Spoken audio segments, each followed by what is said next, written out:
Well, looks like, oh, we're recording. We're live. Zoom kicked in, Fern. We're not live. We are. What a time to be alive. Yeah, we So, are alive, just barely. Fern and I were just chatting about with so many people working from home right now, Zoom is getting smashed and it's taking a long time to connect to Zoom's cloud. But here we are live, and no better time to talk about the sickness, wellness, fitness continuum than right at this moment. And let's do our best to leave beliefs about this coronavirus out of it. We can talk about it, but this is a great opportunity. We're not here. Everyone's getting inundated, with news stories and social media. We want to keep it positive, but obviously, it'll get brought up. Let's talk about it. Fern, what was your first introduction to this continuum? Oh, the level one. I mean, for me, there's a couple of things from the level one that for me were pretty groundbreaking. I don't know if that's the right word or the right way to phrase it, but they were eye-opening. That's a good phrase for it. The first one was the What is Fitness lecture, and then the second one is within the What is Fitness lecture is the Sickness, Wellness, Fitness Continuum. They both, the whole thing just made sense, and it was the first time I had ever had it illustrated to me so concisely that it was just obvious that's the answer. What about it? I mean, both you and I have seen the lecture given hundreds of times. We've both delivered it, at least tens or dozens of times each. What to you stands out about that? And let's maybe give a little bit of background. The Sickness, Wellness, Fitness Continuum was created by Coach Glassman. It's part of the What is Fitness lecture at the level ones. And, what he was basically saying is, hey, you can plot any biomarker. You can even plot workouts on this continuum. And as you move all these markers towards fitness, be it your blood pressure, your resting heart rate, your body fat percentage, your Fran time, your 1 rep max deadlift, etc., the more we push things towards fitness, the better our lives are going to be, essentially, but also the more we're safeguarding ourselves against sickness, things like the coronavirus. And obviously the coronavirus now is the thing that everybody's scared to death of. Before that, where that typically came in was, Coach Glassman, has a lot of very eloquently stated things that he's put out to the community over the years, and one of them is that CrossFit is in unique possession of an elegant solution to the world's most vexing problems, so elegant that it may be optimal. And what he's referring to is the tsunami of chronic disease, and more specifically, 80% of healthcare costs are associated with chronic disease. 70% of deaths are associated with chronic disease. If you haven't looked at his lecture on the 5 buckets of death, just Google 5 buckets of death and go watch that. And essentially, the other way you could phrase chronic disease is life decisions, and the Sickness, Wellness, Fitness Continuum is basically a pitch to say, try to make yourself as healthy and as fit as possible so that you have a buffer against disease, against catastrophic injury or accident, and you'll have the best opportunity to survive, regardless of what it is. And currently, we're all, in this midst of the coronavirus, which is what people are freaked out about. And the reality is, the best thing that you could do, that anybody could do, is there's 2 things. Young, for this one specifically, so we can't go back in time and make you any younger. But the other thing that I do have control over is my overall health. Am I healthy? Based on objective metrics, not does my doctor say that I'm not sick, because they're different, right? Am I healthy? Do I have good fitness markers? Do I have good biometrics? And if that's the case, the reality is, statistically, you are not going to get sick from coronavirus. Like, it's just not happening. That may change, but currently it's just not happening.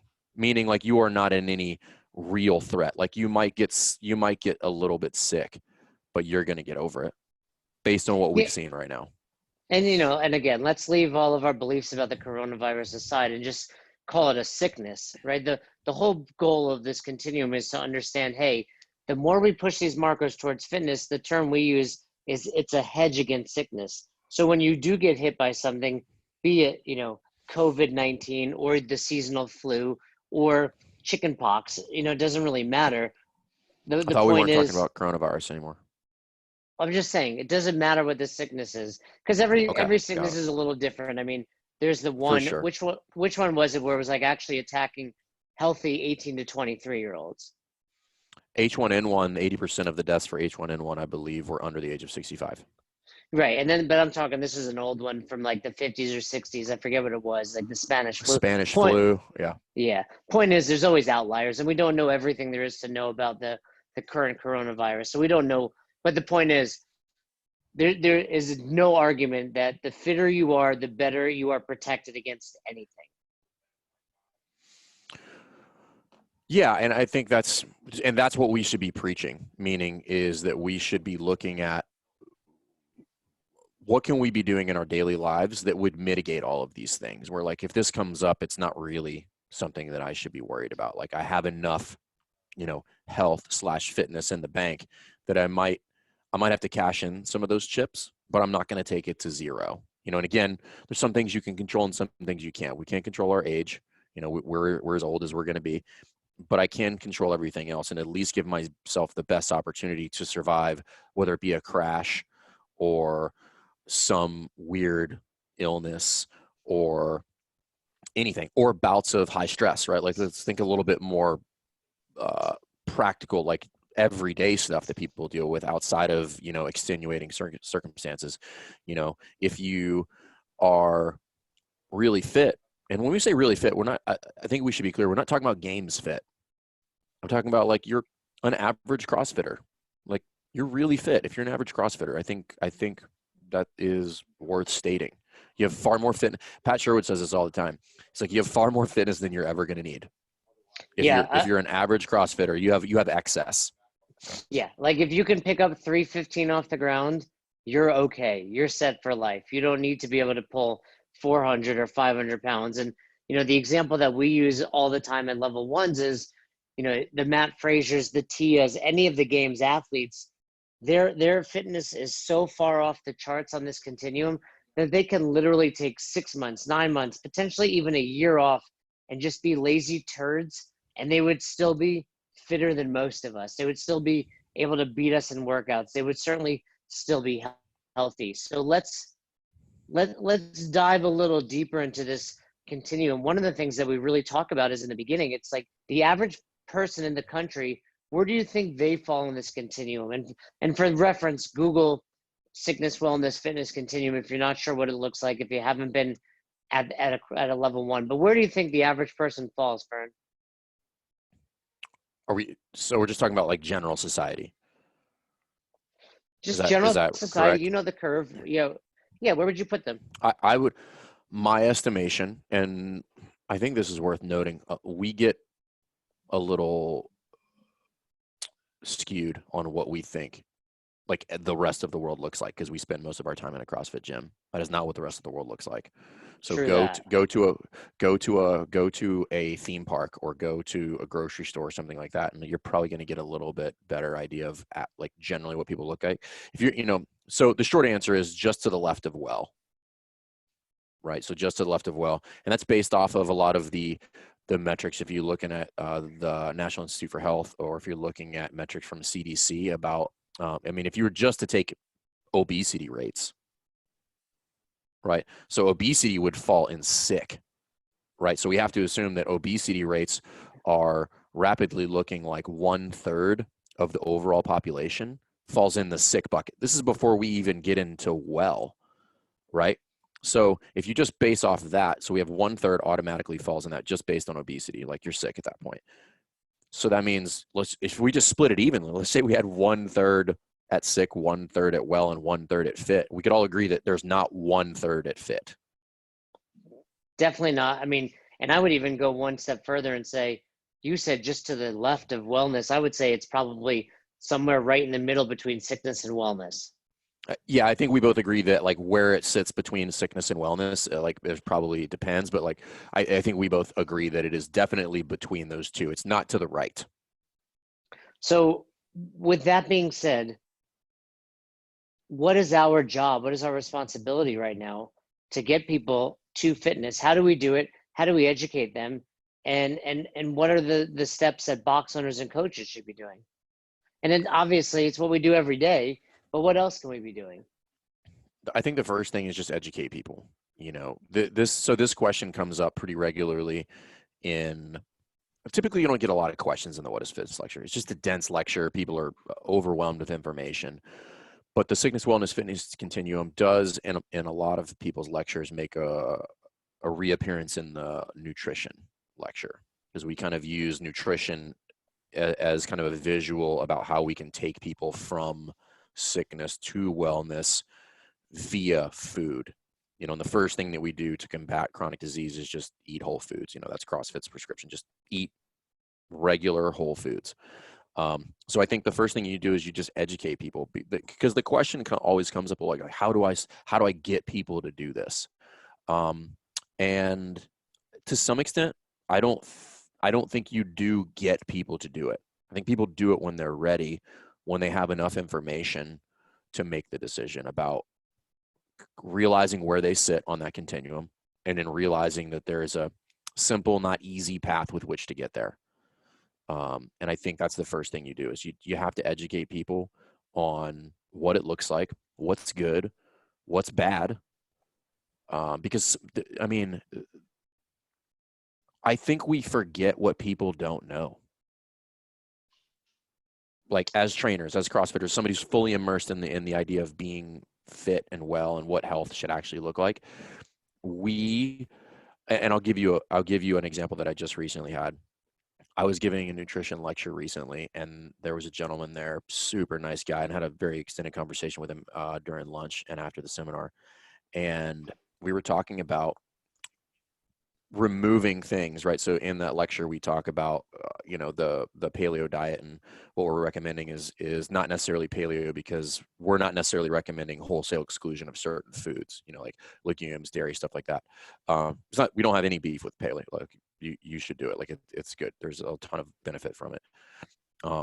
And he came up to me afterwards, and he was asking me about breakfast, and he's like, hey, listen, he's like, so I get it. So I should start eating, better foods. And he's so for breakfast, you said that you eat, eggs and toast and fruit and bacon. And he goes, well, so should I just not eat the toast?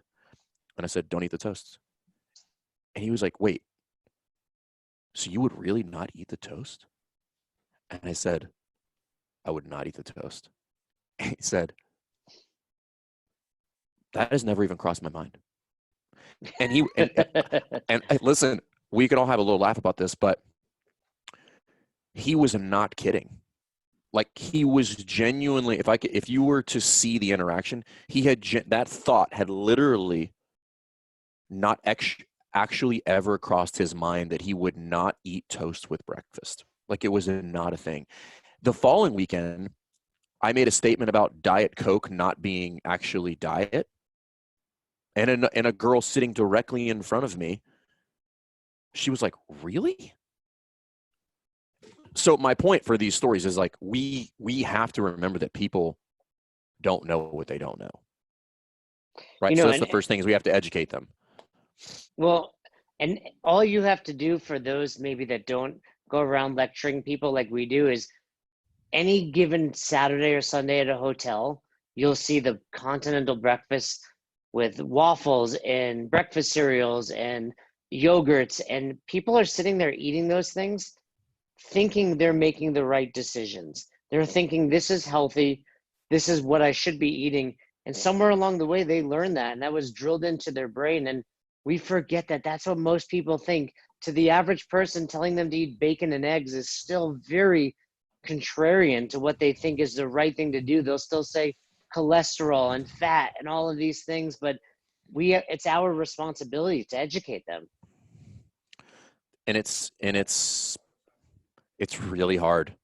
It's really hard. I don't know how else to say it. Like, I just call a spade a spade. It's like really hard, because we have to break beliefs that people have had for decades in some instances. Like the gentleman that I was talking to, he was late 40s, early 50s, and been doing this his whole life. And literally his mind exploded when I told him, just don't eat the toast. So I think it's just, that's the first thing we have to understand. And what we're really talking about is like having some empathy, right?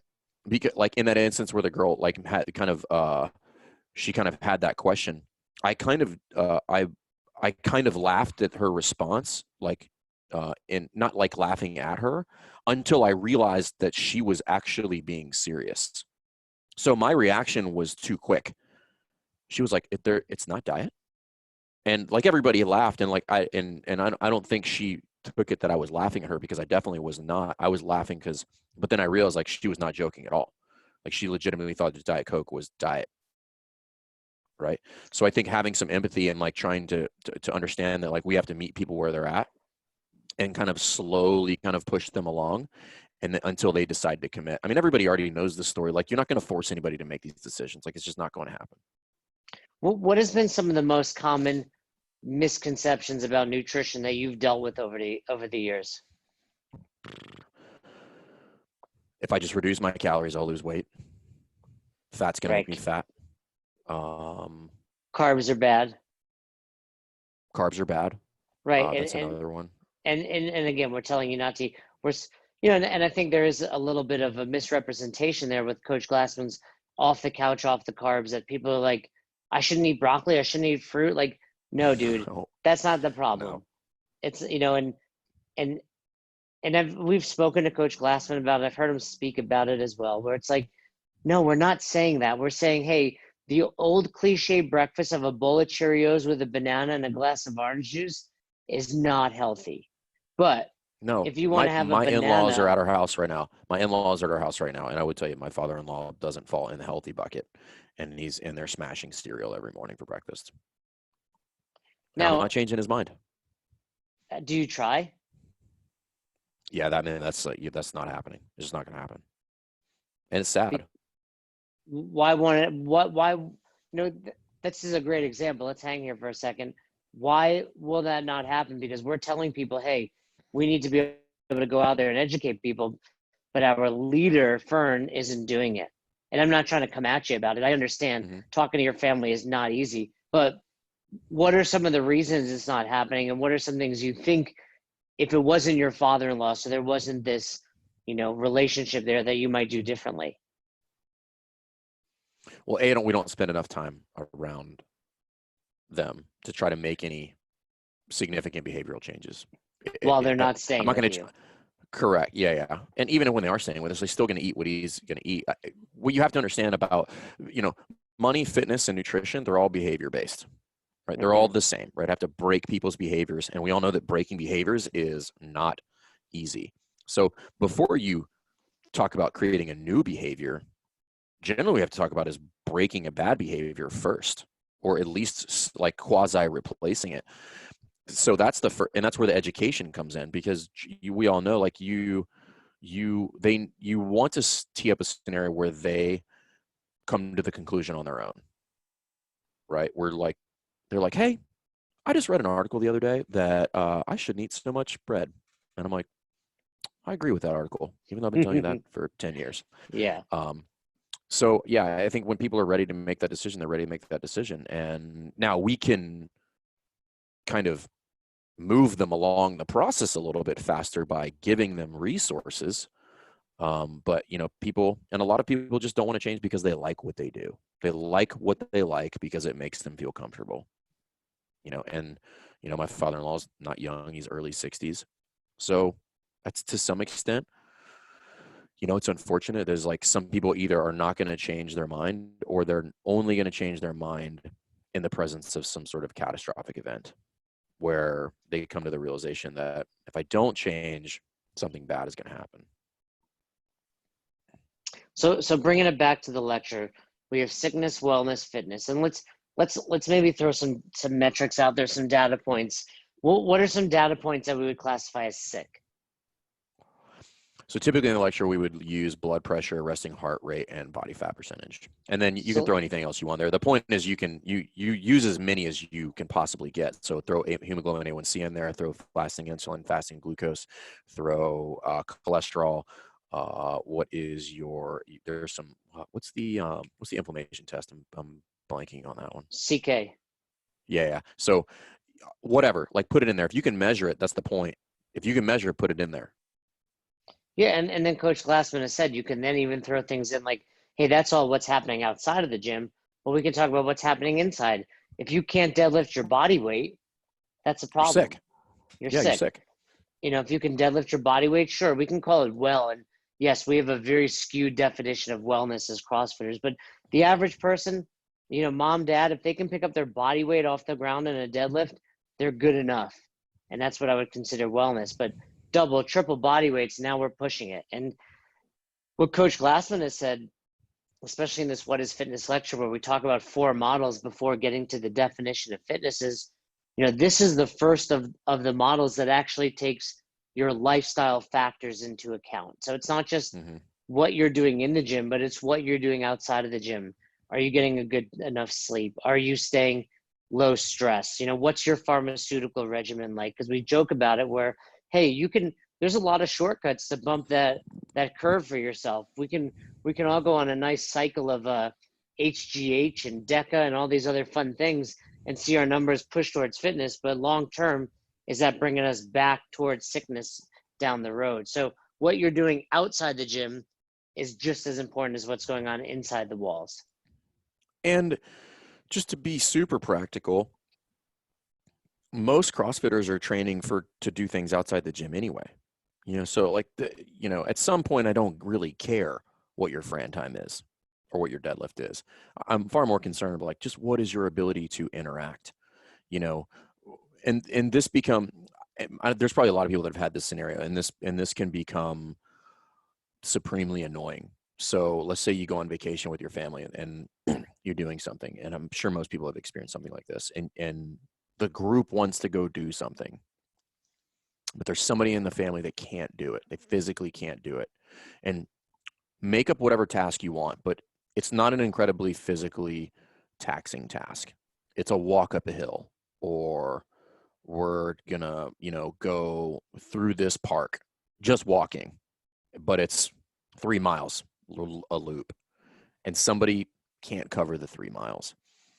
These are things we're talking about, right? Like this is things where like this person who by any metric going to the doctor is probably going to get a clean bill of health to some extent, meaning they're not sick, like they're not in peril, but we would all agree that they're sick. If you physically can't walk around a theme park without taking a break or getting a scooter, you're sick. And I don't know how else to say that. Like you're just like, if you can't do these daily functions or interact, my mom recently told me, and this is one that I struggle with because both my parents like just kind of, I don't want to say they don't want to listen, but we've had some heated kind of discussions about it. She won't buy certain like the packets of water because they're too heavy for her to pick up, like a 12-pack of water. So that's what I'm talking about. And my parents think they're healthy because they're not sick, right? So this goes into, when we're talking about the sickness, wellness, fitness continuum, where people are confusing being healthy with not being sick. Because the typical definition of health is the absence of disease. And we all know that if you've sat in a level 1, what we're more referring to is, well, that definitely does not address quality of life, right? Like you could be in a coma and have good metrics, like you're alive. You could have good resting heart rate. You could have low body fat percentage. All of your lipids could be where they need to. But nobody would say that person is even well. Yeah, I mean, that's the classic example Coach Glassman uses. Hey, you can be in a coma, completely absence of disease, but you're not fit. And I think that's a great point. People definitely misunderstand and misconstrue this idea of not being sick as being healthy. But I think all of us, you mentioned your parents. My mom, when I was living in Florida, would be like, hey, can you come over? We got to switch the water jug. I'm like, it's 5 pounds. Like it's literally, 5 pounds, maybe a little more, 20 pounds even. It's like, that's a problem. At 60 years old, if you can't pick that up and put that, in the reservoir, you got an issue there, because I know it's a matter of time before, hey, can you help me get out of this chair? Yeah, I mean, I had a similar thing with my dad. I mean, the scenario is a little bit different, but he needed to change the water pump in the pool. He's like, hey, I need you to go get that. I was like, why? He said, I can't get it. I said, why not? He's like, it's too heavy. I said, it weighs 50 pounds. Like you can't pick that up. And my dad has arthritis in his hands, stuff like that, and he rides his bike. Don't get me wrong, you know, and he's had a couple serious crashes on his bike too. But he wants to tell me that he's not doing CrossFit because it's dangerous. I'm like, you just told me about flipping over the front handlebars of your bike, yet, or somebody almost hit you with their car. So, but these are all the things that we have to really try to start to expose people to, is that there's this idea of health which is inaccurate, which is just simply being able to exist in the world without necessarily interacting with the world is somehow been defined as health, and it is not. What are some goals that you have as you age to be able to maintain or to be able to accomplish to kind of measure your fitness? I mean, obviously you got the standard CrossFit stuff, but what are some things that you're like, hey, you and Jess have discussed as adults, we want to be able to do X? So I don't necessarily have those, but because I've used CrossFit. So for instance, like I picked CrossFit kind of metrics or things that we would see in a CrossFit gym. Some of these are not necessarily CrossFit, but things that we would see in a CrossFit gym, because I know if I can do those, I can do literally just about anything when I leave the walls of the gym. So I want to be able to do something under a 4-minute Fran when I'm 55, right? Anything under 359, I'm good. I want to be able to do a muscle up, bar, ring, just one. I want to be able to clean and jerk 225. And I want to be able to snatch my body weight and run under a 7-minute mile. Do you think you'll get that first muscle up soon? I'm still working on it. I've been working on the progression. I need a spot. But if I can do those, and again, like context matters, right? Like a 55-year-old, if you are a 55-year-old that can do those things, you are by most definitions a superhero. Like you are absolutely the oddball of all of your friends, because the reality is like most of them are not CrossFitting. Yeah, I mean, we forget because A, we're surrounded by CrossFitters, and B, when we see 55-year-olds, they tend to be CrossFitters, but we forget what the average 55, 60, 65-year-old looks like. And, these days I'm outside a lot more, going for walks or whatnot, just, to get some fresh air amidst everything. And you see those people, you see them more, and you're like, oh, that's great, you're walking, but they still look like they're going to break. They still don't look very fit. Most 60-year-olds don't have a whole lot of muscle on them because they grew up in that generation where lifting weights wasn't the norm. I think we're going to see that shift over the next generations, and in time it'll be the standard. But yeah, we forget that. I think that's really hopefully what we're opening people's eyes to on this particular episode, is that we forget there's a world outside of fitness. And that world doesn't look so great, to be honest with you. No, and I remember this discussion years ago with Austin. We were just simply talking about CrossFit and the growth of it. And I was like, man, because I said something like, I always see Rogue Fitness ads, like Rogue's huge, like CrossFit's just huge in this world. And he made a good point at the time. And he's like, you see that because that's what you search and that's what your friends are searching. So, whatever the algorithms are, it's popping up. And you see that on your, Instagram feed these days with sponsored posts.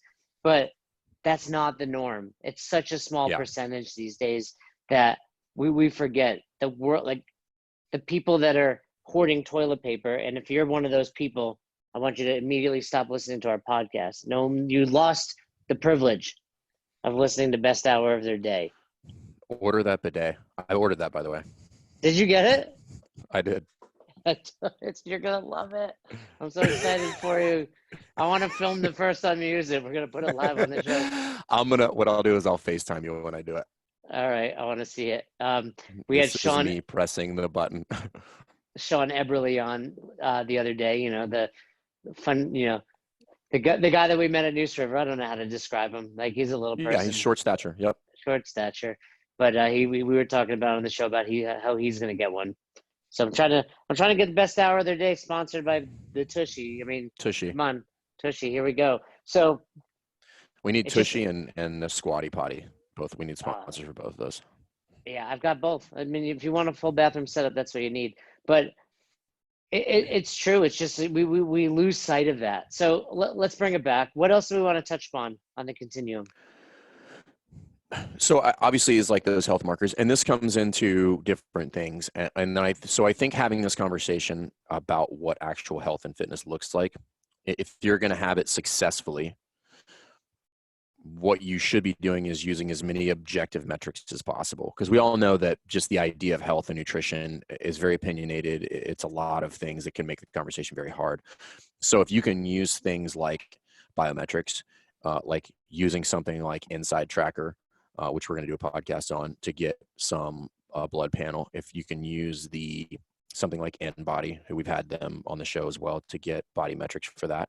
And then if you can use their logbook for both workouts and nutrition, it's much easier to have the conversation, because that for the most part is absent of I think you should do this, or I feel this way about whatever. Everything in there is now very, very quantitative, meaning I'm either going to move these metrics in the right direction or I'm not, based on what I'm doing.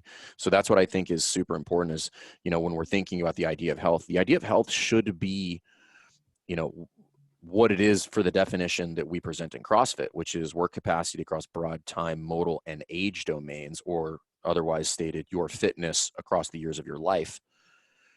That's not a subjective statement. That is, we're talking about like actual numbers. What is your ability to do infinite number of tasks across infinite time domains combined with your age? That is the state of health. Because, realistically, if your cholesterol is a little high, and that's the only metric that you have that's a little bit high, but you have low body fat percentage, you have really good lean body mass, and you have good fitness numbers, meaning I don't mean like CrossFit Games good. I mean like you can run a mile in 7.5 minutes. You can deadlift 1.5 times your body weight. You can do pull-ups and push-ups without going to your knees and doing stuff like that. I don't think you're going to die from high cholesterol. Like, I just have a hard time believing that. If that's the only metric that's off and everything else falls in line, it's a different discussion about cholesterol in general, but you guys see where I'm going with that. And that's what we're trying to do, is that I'm trying to move as many of those metrics that direction as possible, because now, if we're talking about older population who are largely at risk for either some sort of injury or sickness, because that's a lot of what we're seeing right now with COVID-19, I'm, at bare minimum, better prepared to deal with that. My immune system is going to be healthier. My bone density is going to be higher, so that if I do take a fall, I'm less likely to break a bone, which again, there's, that turns into this cascade of negative effects if I'm to the left of wellness. And probably no shortage of people that have seen that scenario unfold. And that's what we're trying to do. It's that hedge. It's a state of super wellness. It's that hedge, so that when I am presented with some crazy illness or, again, a catastrophic injury, I'm at bare minimum prepared to deal with it physically. I think that's really the summation of it all. We need to strive to move our markers towards fitness, but we need to be taking into account, and I think if you're listening to the show, chances are you do, but it's important that we're also addressing this at the box. We promote, we preach, we're all about best hour of their day, but we need to be concerned with what's going on the other 23 hours of the day, what's going on in their lives.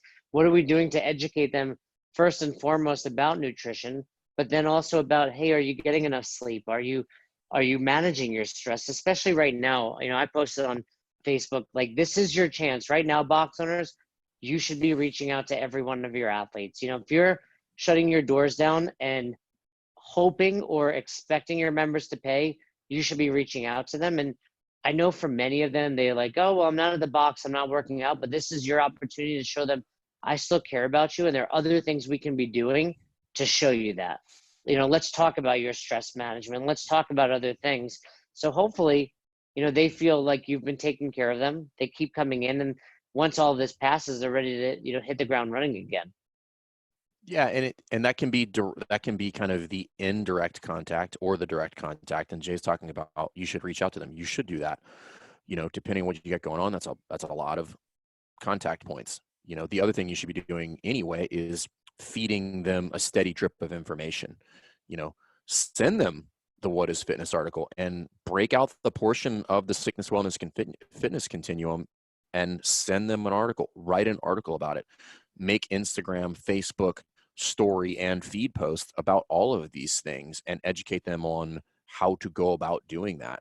Because now I'm not telling them to do it, or there's not this feeling of guilt or judgment coming with it, because I'm just presenting information. And that's really the goal, right? Is present them with information, and largely to remove ignorance from the equation. Like, that's really the underlying goal, is like, I don't want anybody to be able to claim ignorance anymore. Like, I've told you in many, many ways, and this is a personal choice at this point, because you just choose not to do that. And then that's a different discussion. But like, the first thing you have to do is like present the information so we can have an objective conversation about it, and and figure out, one of the things you talk about with regard to psychological aspect with regard to this stuff is you have to attach it to people's why. For the older population, they want to be around to see their kids and their grandkids. So maybe that's enough for them to make some of these changes. Or if they do have a fall and it gets a little hairy with regard to their health and their ability to bounce back from that, like, maybe that's the time to slowly start having that discussion about, like, we'd like you to have you around, Mom. Like, the kids are young. We'd like you to see them graduate from high school. It's a pretty compelling argument, What are some things you do at the box level, to wrap this up? What are some things you do that other box owners or even just coaches can do, or maybe just someone that loves their parent? What are some things we can do right now? I think the first thing you have to do is lead by example. I think you have to, work out. You have to move well. You have to not eat like a turd.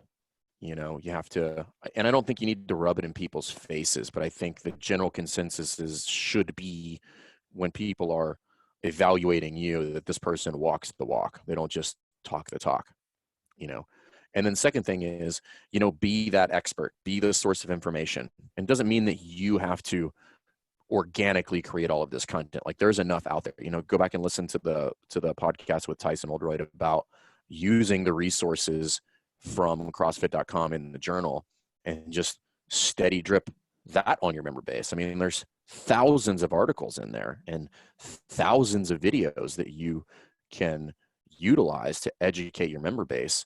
And there's no reason not to. Like, that is actually why they created it. That is a resource for the affiliates to start having this conversation, So that's what I would do. And absolutely. Then go ahead. I was just saying, this isn't like, hey, we need to recreate the wheel here. This is simply, we need to just put it out there. We need to educate. And I think the key is consistency, meaning, like, you need to put it out consistently. It should be a regular thing. So I'll give you something that I do. So I send out an email. I just make it in MailChimp, and it's got a couple different bullets in it, right? It's got an article that I write that's either about mindset or training. It's got a nutrition article that Jess writes. It's got a movement tip video in it. It's got any apparel sales that we have going on. It's got general information about the gym. So it's not necessarily a weekly newsletter. It's just information. And all of it goes back. It's got the weekly podcast that we do for the gym in there that links out. So it's got like 4 to 5 things in there that just rotate through every week. So I'm just steadily dripping that on people, so that's 52 times whatever, 4 or 5, right? So I'm looking at 200 unique pieces of content a year to get people to have that conversation. And, if you're looking, because I forget who I was talking to recently, is that for people to make a decision on something, I think the number of touch points is 17. So they're already in your gym, which means that they probably had 17 touch points to get to your gym. Well, then there's follow-on actions after that. So I need an additional 17 touch points to get them to make action on something else, whether it be personal training or nutrition or something like that. And then I have to look at, okay, how much of that am I putting out on social media? How many emails am I sending out about it? What's the open rate of those emails? Because if it's 13 to 18%, like, that's really good. So what's that? If you send out 52 emails, right? You're talking about, let's say it's 13. You're talking about, like, they're going to read 6 of them. Open. Well, and I think one thing to keep in mind is you're listening to this, or maybe you've left your level 1 or level 2 and you're like, I want to teach and I want to educate them. Too much is not a good thing either. So I think you're putting it out there, you're trickling it out at the right pace. If you try to give everybody too much, like we've talked about, like drinking out of the fire hose, you're going to get them pretty wet, but you're not going to get them hydrated. And the goal is to get them hydrated. Did you make that up yourself? Yeah, I use that a lot. I did make it up. I don't remember if I made it up or stole it, to be honest, but either way, I You made it up. definitely stole that. But there's also the so depending on the medium, there's no such thing, right? Depending on how you communicate, there's no such thing. And because if I'm hitting on multiple sources in order to get people to understand this concept, you have to understand there's certain people that look at Facebook and certain people that don't, and certain people that look at Instagram and certain people that don't, and certain people that open emails and certain people that don't. So you have to some degree, flood them all, because the reality is you're only going to hit about 10% of those. And that's where people get a little worried. They're like, it's too much. And that's just statistically, it's not a thing. Like, you're not going to do too much. Not everybody doesn't do 100% of everything. So you have to put it everywhere, just because I'm realistically only, if I'm doing it 52 times a year, the number is like six people are going to listen to it based on that number. They're going to open it 6 times. So, now the number will go higher as they find out that the information is more valuable and it's more relevant to them. And that's a skill in and of itself. But the point that we're making is, like, you have to put it out there. You and I were joking before. You'd be like, I'm going to put it out to the world. I'm like, that's what you have to do. You have to put it out there. Again, I don't know that there's too much of things that are valuable. Well, right? And it just should be a part of the culture. And that means, yes, everything you're expressing is great. Email, newsletters, all those things, but it should also just be a constant conversation at the box. It should be during your whiteboard brief, during your general warm-ups, during your cool downs, all of these touch points on health. Just, hey, did you sleep last night? How's your stress? Especially right now, when we do all come back to the box, how is everyone's stress? How did you handle it? Talk to them about it. Are there best practices they can use? Do you have someone that teaches meditation or yoga? Do you have, anything that can help? The healthier we keep our members, the more we push them towards fitness, the better our box will run, the more successful we will be, and the more they will stay. That's it. That's really, yeah, that's the goal. I mean, you just think of it this way. You kind of want to put this kind of invisible bulletproof vest on people, so that when things happen, they have some degree of armor to deal with it. Exactly. All right. Well, I think that's a great starting place for the Continuum. If you have questions on it, I want you to comment on this post. We put them up on social media before the episode launches. So when you see this episode, or if you see us on Instagram, ask us any questions about the Continuum. Hopefully we can help you with it. We can dive further into the other models of the What is Fitness lecture in the future. But for right now, we just thought, amidst everything that's going on, what an opportune time to talk about this. Push your markers, push everything you can towards fitness now, so you have a hedge against sickness, because it's going to come. And that's going to be, like we said, it could be sickness, it could be an accident, it can just be life gets in the way. You got 2 screaming kids running around your house and you have to stay away from the gym for a week. Sickness, wellness, fitness, the Continuum. We hope that helped. Check it out. We hope everyone's enjoying their self-isolation, their social distancing, and their quarantine. Catch up on all our past episodes. We got some great ones coming for you in the near future. Thanks a lot. For Fern, for Ackerman, we're out of here. Thanks for listening to Best Hour of Their Day. If you haven't heard about Anchor, it's the easiest way to make a podcast. Let me explain. First of all, it's free. How cool is that?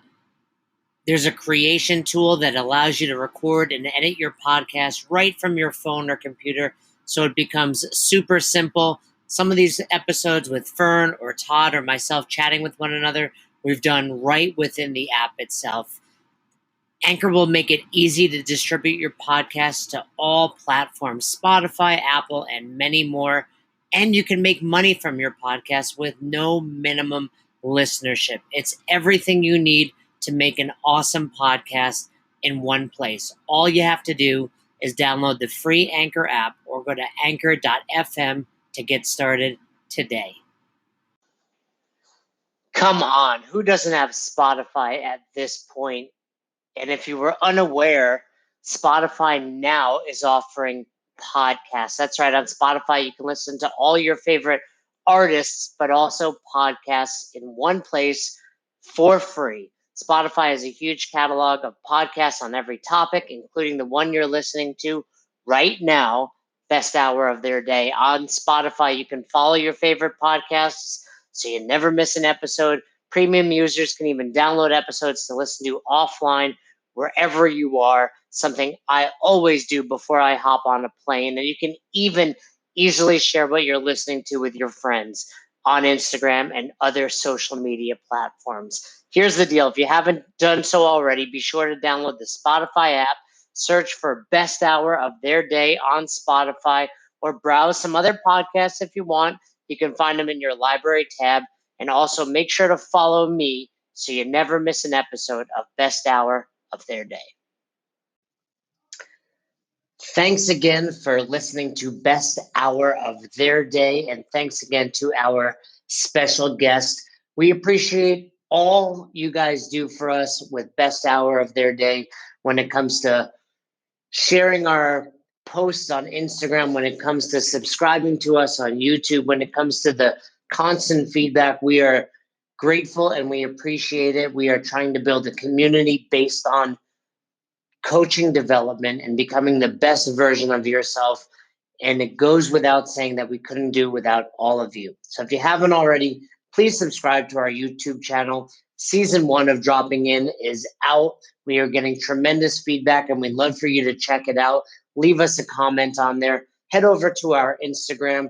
Give us a follow. Like our pictures. Feel free to share anything that resonates with you. And if you have any questions, comments, concerns, or feedback for us, please don't hesitate. Email us besthouroftheirday@gmail.com.